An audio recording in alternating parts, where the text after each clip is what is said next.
Hello friends, let's know our farm animals. Cow.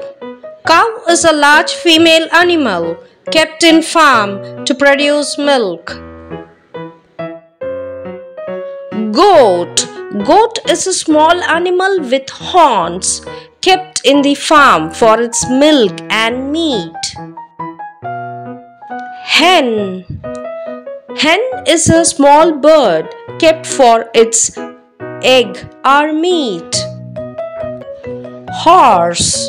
Horse is a powerful and a tall animal that can run very fast. Duck. Duck is a small, short-necked, long-billed waterfowl. Sheep. Sheep are animals kept in the farm for its wool or meat. Rabbit. A small animal with long ears. Rabbit. Dog.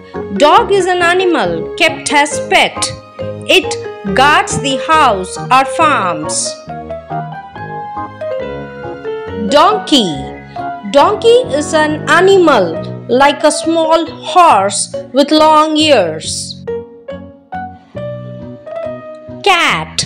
Cat is a small animal with soft fur which people often keep as pet. Pig. Pig is a fat pinkish animal with a short leg and short tail. Thanks for watching. Please subscribe our channel, like and share our videos.